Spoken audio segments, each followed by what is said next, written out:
Mucho me emociona pensar en el misterio de Dios eterno, uno y trino. Más me emociona concientizarme que en la Trinidad Divina haya un sueño u objetivo común, y que este sueño u objetivo de Dios, la Biblia bellamente lo exprese en una frase tan simple, que hagamos al ser humano a nuestra imagen y semejanza.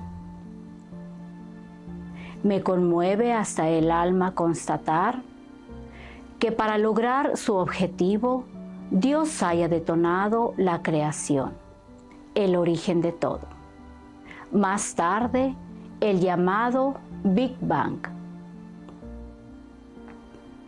Me asombra constatar que el universo entero, la energía, la masa, las matemáticas, la física, la química y la misma naturaleza son no más que las herramientas activas en la realización de ese sueño u objetivo divino.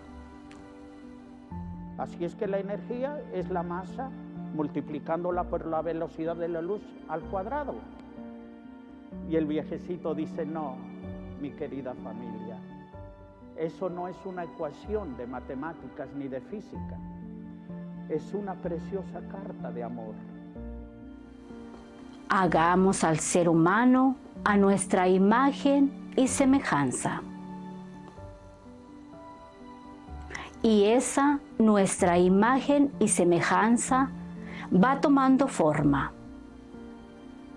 La historia del universo, del planeta, de la vida, su evolución cósmica y especialísimamente de la vida humana, están encaminadas por la providencia de Dios a hacer al ser humano no como un eslabón más de la naturaleza, sino como la imagen y semejanza del mismísimo Dios. La física, la química, las matemáticas no son más que la lógica de Dios, su huella impresa en cada partícula, en cada átomo, en cada ser micro o macroscópico en continua evolución, que poco a poco van haciendo realidad ese sueño de la Divina Trinidad. Esta maravillosa sinfonía cósmica nos obliga a dar el siguiente paso. El teológico. Pues Dios nos habla hoy, nos ha hablado siempre. Suele decir el reverendo Padre Martín Rodríguez.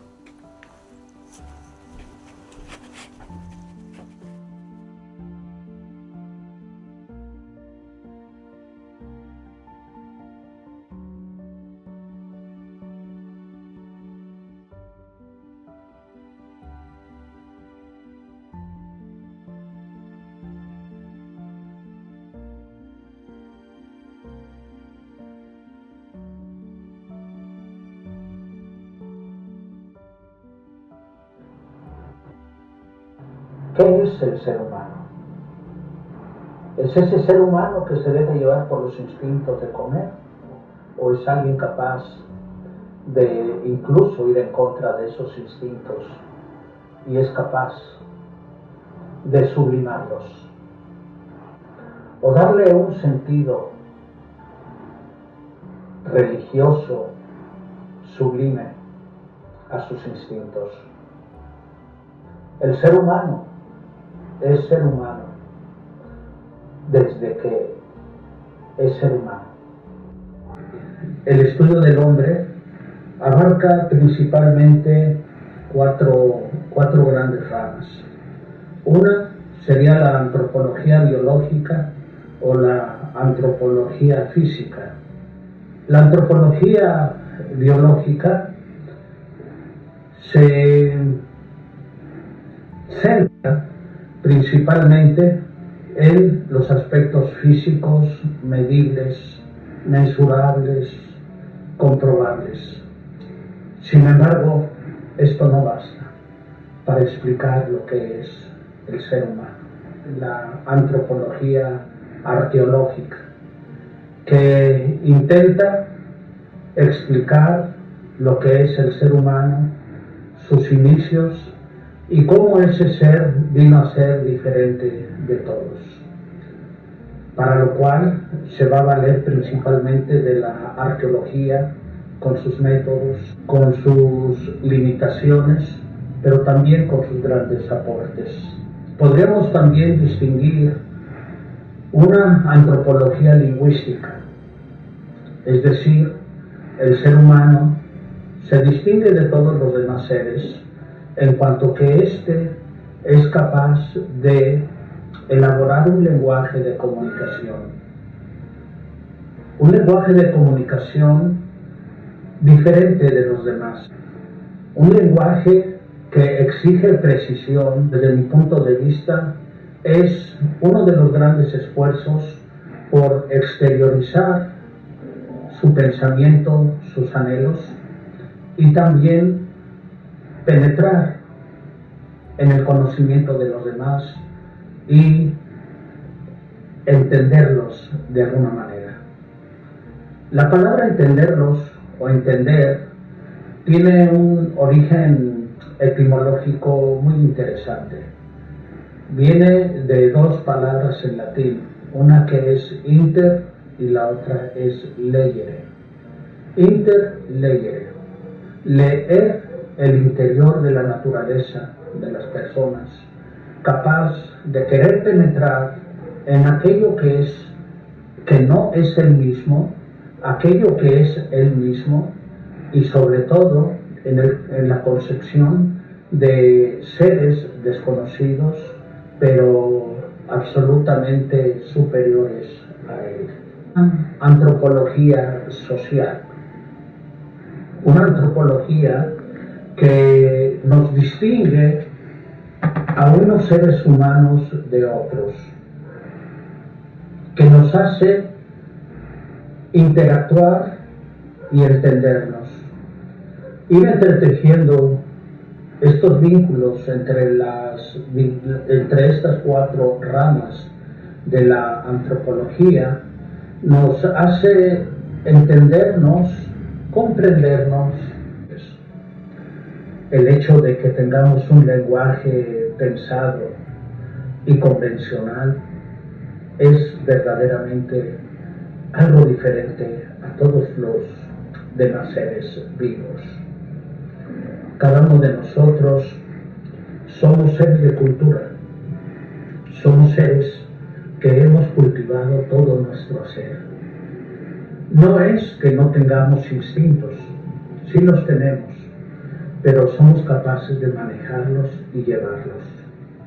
De manera que aquellas personas que pudieran sostener que el ser humano no es otra cosa más que un eslabón más en el proceso del desenvolvimiento de los seres biológicos, estarían olvidándose del aspecto más importante que es el ser humano, lo que nos hace diferentes a los demás.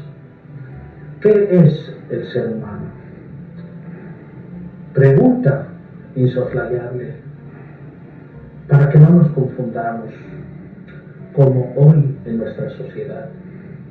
Desgraciadamente, una falsa antropología, o al menos pobre antropología, nos quiere poner en esa línea. No somos más que un eslabón más en un proceso evolutivo de los animales o de los seres biológicos. Y así poder llegar incluso al absurdo de querer equiparar al ser humano con algunos animales, incluso en no pocas ocasiones superándolo. Una colmena, un panal de abejas, un hormiguero, la organización de las golondrinas o la ruta de las mariposas monarcas, estas desde que nacen ya vienen equipadas con toda la información que necesitan para elaborar aquello. Y si es verdad que se encuentran variedades y una evolución en la manera de elaborar un nido o hacer una madriguera, también es cierto que esta le viene dictada por la naturaleza que se encuentra variando. Es cierto que el ser humano, como los demás, tiene influencias que no han sido eliminadas, pero el ser humano puede ir muy en contra de todos aquellos instintos que le son o que de los cuales viene provisto. ¿Qué es el ser humano? En palabras del psicólogo, filósofo Erich Fromm, vale la pena responder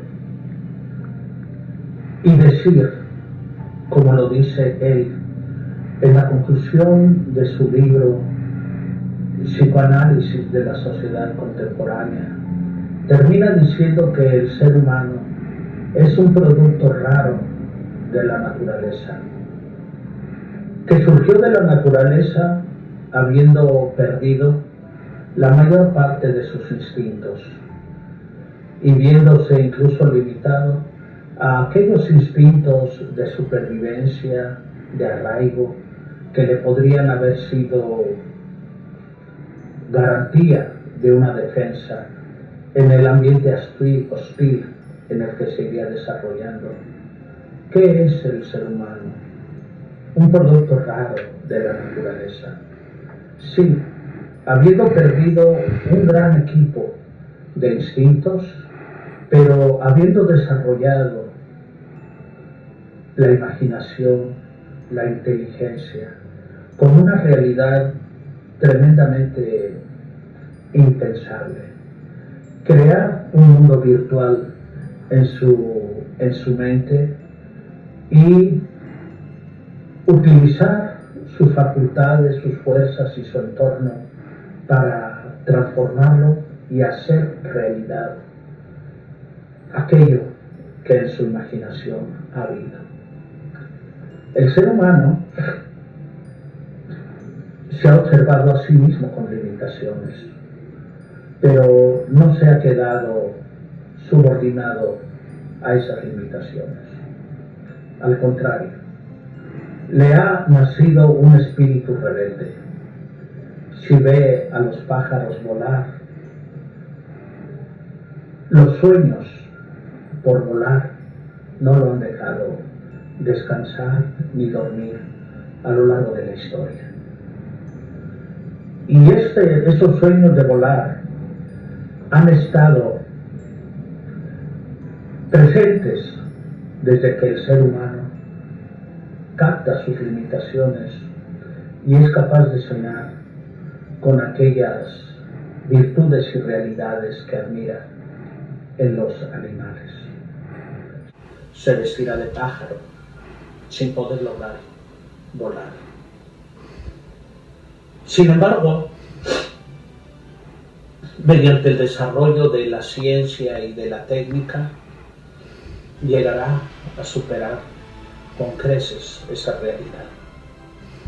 Construirá aviones supersónicos, globos transbordadores. A eso lo ha de empujar la imaginación y las limitaciones que tenía como ser humano. También es cierto que el ser humano ha tenido sus limitaciones en el ámbito biológico. Es incapaz de caminar o de correr a una cierta velocidad. Pero de ahí nacerá su deseo de someter a los caballos, a los animales, para que se pongan a su servicio y seguir adelante. ¿Qué es el ser humano? ¿Es ese ser humano que se deja llevar por los instintos de comer?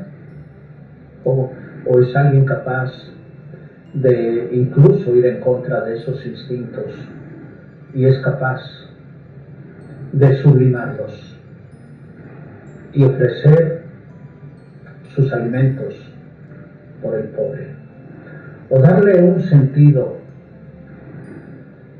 religioso sublime a sus instintos? El ser humano es ser humano desde que es ser humano. Y no me importa si estamos hablando de un ser humano de la época de las cavernas o del siglo XXI. A final de cuentas, la imaginación de aquel hombre de las cavernas del Paleolítico temprano,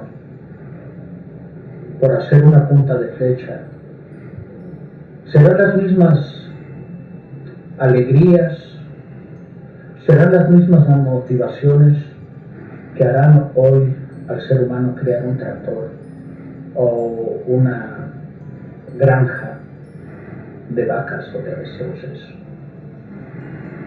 La alegría que encontraba un ser humano al sonreír es la misma alegría en el Paleolítico que hoy usted o yo podemos experimentar. La generosidad, el deseo de permanencia, todo esto nos habla acerca de su realidad.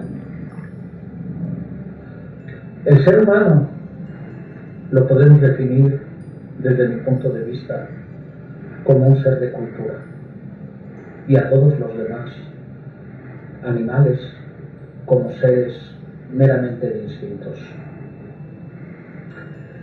Y no equipararnos como tales, porque si es verdad que hoy podemos descubrir grandes cualidades en el olfato de un perro, en su fidelidad, también es cierto que todo eso le viene por instinto. En cambio, al ser humano, la sonrisa le viene por la felicidad, le viene por su imaginación, por su capacidad de amar, de esperar y de construir un mundo nuevo. ¿Qué es el hombre? Una pregunta que vale la pena hacerse y que el psicólogo Viktor Frankl se hace en su libro Man's Search for Meaning, el hombre en busca de sentido. Después de contemplar en su propia historia y en las limitaciones que tendrá que vivir en la persecución nazi acaecida en Europa, en torno a la época de moda de Hitler, de los hornos crematorios, y después de haber vivido profundamente las limitaciones de sistemas políticos opresores,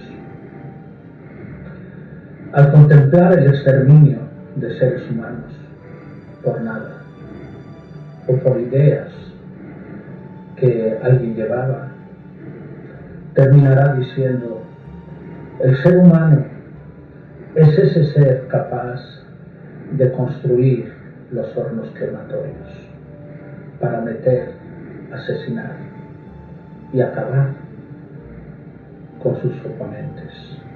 Ese es el ser humano.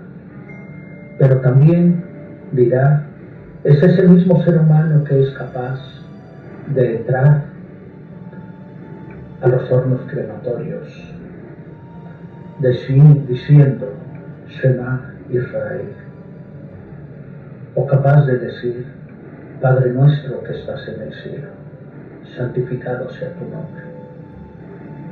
¿Qué quiero decir con esto? Que el ser humano es capaz de lo peor, pero también es capaz de lo más noble, de asumir y aceptar aquello que amenaza incluso con su existencia, motivado por una esperanza. ¿El ser humano antiguo se encontraba desprovisto de esta realidad? No lo creo. El hombre de Neandertal está comprobado que tenía sentido trascendente y sentido de lo sobrenatural y de una vida que está más allá del aquí y ahora. En los enterramientos neandertales podemos encontrar vestigios y restos humanos en donde estaba enterrado de una manera muy particular, en posición fetal, rodeado de flores, con una clara manifestación trascendental, religiosa, al fin y al cabo. Ritos que hoy podemos imaginar acompañados del dolor y de la esperanza. Y no me importa realmente si estaban pensando en el Edén o si estaban pensando en el seno de Abraham o en las estrellas de Alfa Centauri o en las estrellas del cinturón de Orión. Al fin y al cabo es el hambre de lo trascendente. Una sofisticación de cada uno de los aspectos instintivos del ser humano a lo largo de la historia no han hecho otra cosa más que enfatizar lo que estoy diciendo. De ahí que sea verdaderamente importante descubrir desde una antropología sana el valor de todo ser humano y del respeto que se merece. Desde su inicio, desde su concepción, hasta su partida. Diálogos. La realidad a través de la palabra.